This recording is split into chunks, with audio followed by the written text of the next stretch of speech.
ہمارا وقت ہر چیز آزاد رہے گا، مسلمان جس طرح چاہے گا اپنی زندگی گزارے گا، اپنے مذہب کو سینے سے لگا کر زندگی گزارے گا۔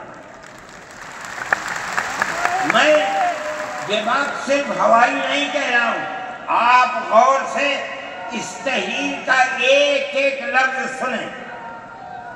ہری پور ضلع سورت کا اجلاس عام جو 19، 20، 21 فروری 1938 میں 47 میں ملک آزاد ہوا، یہ اجلاس 1938 میں، اس سے بھی 9 سال پہلے، یعنی آج کے مقابلے میں 80 سال پہلے یہ اجلاس ہوا تھا۔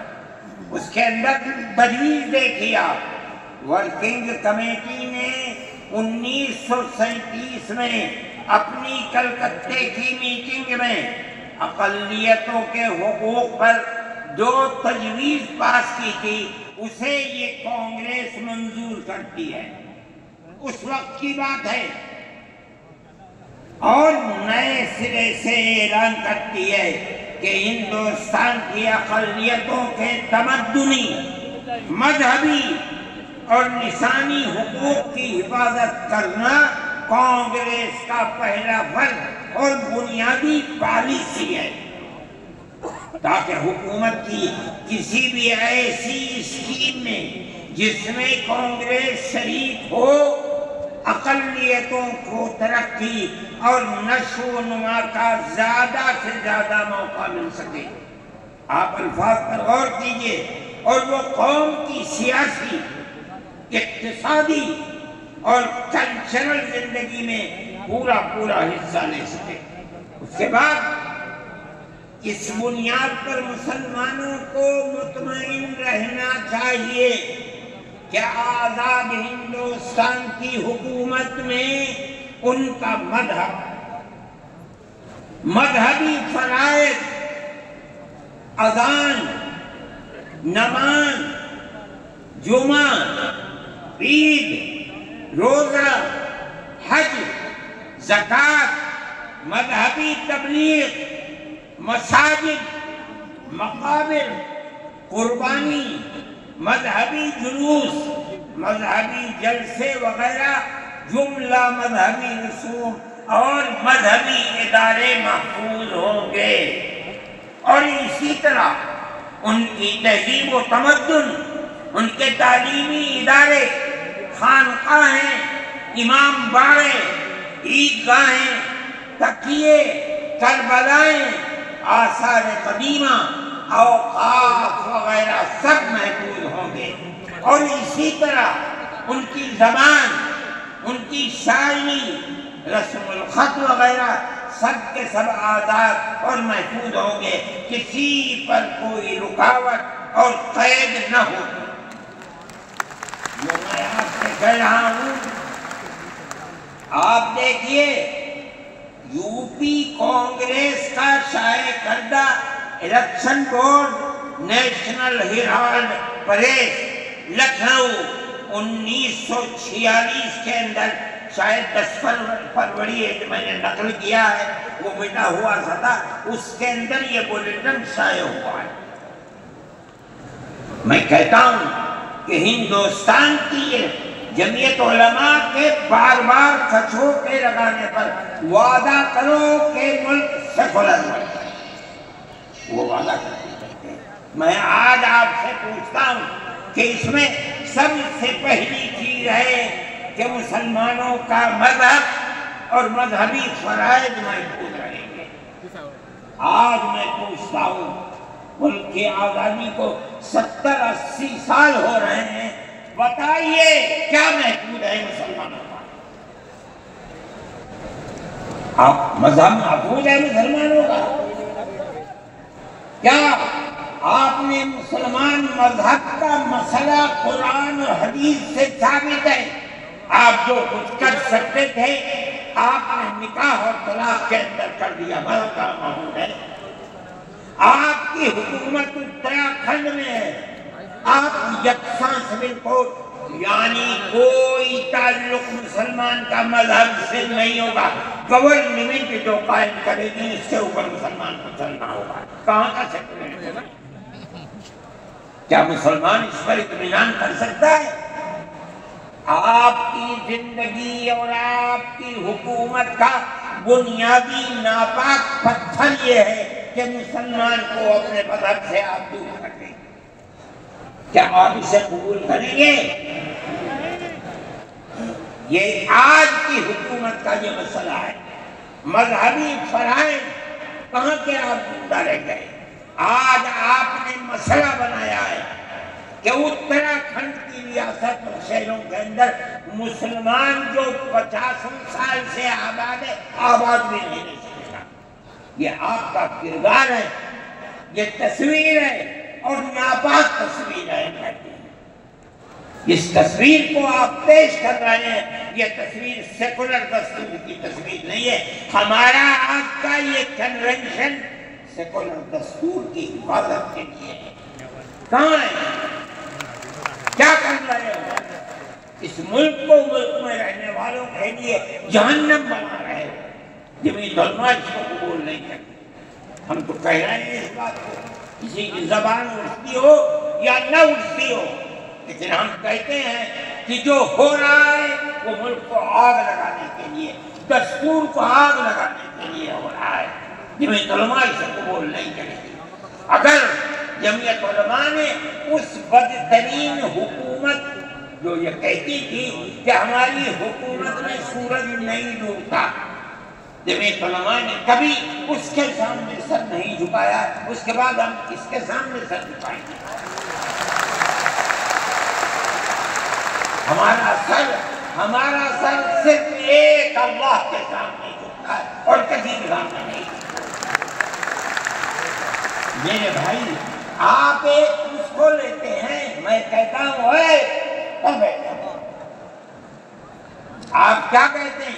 اس کے اندر جہاں ہے وہاں اسی طریقے سے اوقاف وغیرہ سب محفوظ ہوں گے. اوقاف محفوظ ہیں. یہ آپ کے سامنے حضرت مولانا بیٹھے ہوئے تقریر کی ہے. اوقاف کو ہڑپنا چاہتے ہیں. ہماری مسجدیں اسی دلی کے اندر 400 500 سال کی مسجدیں ہیں، جس میں جمعیت علماء کا دفتر بنا ہوا ہے. عبد النبی اکبر کے زمانے کی مسجد ہے. اور کتنی مسجدیں جن کے پاس اوقاف اللہ اکبر لاکھوں کروڑ کے اوقاف ہیں. جونپور میں جا کر کے دیکھو کیسی مسجدیں ہیں. دلی کے قرب و جوار میں دیکھو کتنی بڑی بڑی مسجدیں ہیں. ہندوستان کا وہ طبقہ جو ان مساجد کے اوقاف کو ہڑپ کرنا چاہتا ہے، کہتا ہے اگر کسی وقف زمین یا مسجد یا کسی بھی چیز کے کاغذات وقف کے نہیں آئے اس کو وقف نہیں مانا جائے گا. کون 500 سال پرانے کاغذات لا کر کے پیش کر دے گا؟ قانون یہ تھا کہ جو مسجد بنی ہے، جو وقف پر بنتی ہے وہ وقف ہے.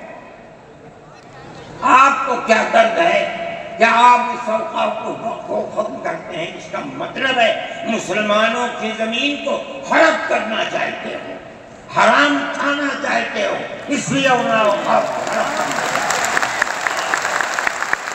ہم اس کو قبول نہیں کرتے. اوقاف ہمارے آباء و اجداد کے کیے ہوئے ہیں. اوقاف اللہ کی ملکیت میں دیے ہوئے ہیں.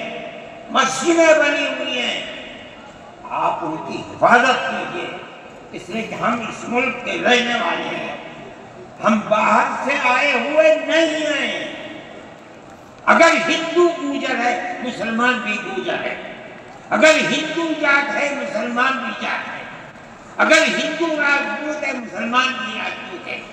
جاؤ دیکھو کشمیر کے اندر اگر ہندو برہمن ہے مسلمان بھی برہمن ہے. ہم اسی ملک کے رہنے والے ہیں. کسی کو اچھا لگا یہ مذہب وہ اس مذہب میں چلا گیا، کسی کو یہ مذہب اچھا لگا وہ اس مذہب میں چلا گیا۔ کیا مذہب کی بنیاد پر اس ملک کے اندر آپ ہمیں جینے کا حق نہیں دیں گے؟ ہم اپنے جینے کا حق لیں گے۔ آپ نے جس سیاست کو اختیار کیا، آپ 2 الیکشن پہلے دیکھیے کس قوت کے ساتھ بی جے پی آئی تھی۔ آپ نے جس پالیسی کو اختیار کیا، سیکولرزم کو آگ لگانی چاہیے، اس کا نتیجہ اس الیکشن میں کیا ہوا؟ بی جے پی ہار گئی۔ میں کہتا ہوں کہ اگر چندرا بابو نائیڈو کی بیساکھی نہ ہوتی اور ادھر نتیش کمار کی بیساکھی نہ ہوتی تو بی جے پی گورنمنٹ نہیں بنا سکتی۔ کیا ہوا؟ وہ جو 14 سال پہلے اتنی قوت کے ساتھ آئی تھی کہ لگتا تھا کسی دوسری جماعت کا چراغ ہی نہیں جل رہا ہے، وہ چراغ آج بجھ کیسے گیا؟ اس پالیسی کی وجہ سے۔ ملک کی پالیسی اگر بھائی بھائی کی ہوگی ملک زندہ رہے گا۔ ایک باپ کی اولاد 5 4 3 اگر پیار و محبت کے ساتھ رہیں گے وہ گھر آباد رہے گا، اگر دشمنی ہوگی سب برباد ہو جائیں گے۔ ہماری یہ پالیسی ہے کہ ہندو مسلمان سکھ عیسائی سب ایک دوسرے کے ساتھ بھائی بھائی ہیں۔ آپ اس پالیسی کو کیوں مخالفت کرتے ہیں؟ ہم اسی طرح چلتے ہیں۔ جمعیت علماء ہند کا یہی کردار ہے، جمعیت علماء ہند آج بھی یہی کرتی ہے۔ میں نے ابھی چند مہینے ہوئے میوات کے اندر لوگ لٹ گئے، پس گئے، ان کو جمع کیا۔ ہم نے ان سب کو 1 لاکھ یا 2 لاکھ روپے دیے جا کر کے، مسلمان بھی تھے ہندو بھی تھے، ہم نے ان کو دیا، وہ خوش ہو گئے۔ ہم ہر سال تقریباً 1.5 کروڑ روپے دیتے ہیں بچوں کو جو پڑھنے والے ہوتے ہیں، جو غریب ہوتے ہیں، اونچی تعلیم کے لیے۔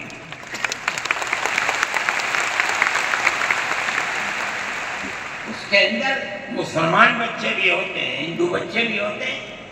جمعیت علماء ہر ایک کی مدد کرتی ہے، پڑھیں، ملک کے لیے کام کریں۔ میں جا رہا تھا ایک مرتبہ بنگلور سے سوال ہوا، مجھے جانا تھا سوئٹزرلینڈ، ایک میٹنگ تھی وہاں سعودی عرب کی، سوئٹزرلینڈ کے اندر۔ میں جب گیا جہاز کے اندر صبح ہوئی تو میں نے چائے وائے کی، میرے پاس جو پائلٹ تھا چلانے والا وہ آیا، میرا شکریہ ادا کرنے لگا، آپ نے بڑی محبت دلا۔ میں نے سوچا کیا بات ہے، کیا آپ کو؟ کہنے لگے کہ مجھے اس جگہ تک پہنچنے میں جمعیت علماء اگر مدد نہ کرتی میں تو کچھ کر سکتا ہوں۔ مجھے حیرت ہو گئی کہ کیا بات ہے، ہم ہر ایک کی مدد کرتے ہیں۔ کیرلا کے اندر سیلاب آیا، لوگ لٹ گئے، مر گئے، ہم نے مکانات کی مرمت کی، ہم نے مکانات کو اثر نو بنوایا بھی، میں نے چابیاں بھی دی اور تمام میڈیا نے اس کو دکھلایا۔ ہندو بھی تھے، مسلمان بھی تھے، ہندو عورتیں بھی تھیں جن کے ہاتھ میں نے چابی دی ہے۔ جمعیت علماء کا یہ کردار ہے۔ ہمارے بزرگوں نے متحدہ قومیت کتابیں شائع کی ہیں، اس کا مطلب ہے کہ ہندوستان کی قوم مذہب کی بنیاد پر نہیں بٹے گی، جو ہندوستان میں رہتا ہے ان سب کی ایک ہی قوم ہے، مذہب کی بنیاد پر قومیں تقسیم نہیں ہوں گی۔ یہ ہمارا کردار ہے، ہم اس کردار پر زندہ ہیں اور اسی پر چلتے ہیں۔ صحیح ہے یہ ملک کے اندر جو پالیسی چل رہی ہے کہ ان کو مار دو، ان کو گرا دو، ان کو، آسام کے اندر یہ پالیسی آج سے نہیں سن 12 سے چل رہی ہے۔ جمعیت علماء تنہا جماعت ہے ملک کے اندر جو آسامیوں کے مسائل کو جانتی ہے، یہاں سے رہنے والے، ان کی زبان اور ہے، ان کا کلچر اور ہے، بہت دور ہے، دنیا کے آخر میں رہتے ہیں، کون جانتا ہے ان کے مسائل؟ تنہا جمعیت علماء ہے جو ان کے مسائل سے دلچسپی لیتی ہے، گھستی ہے، کروڑوں روپیہ خرچ کرتی ہے۔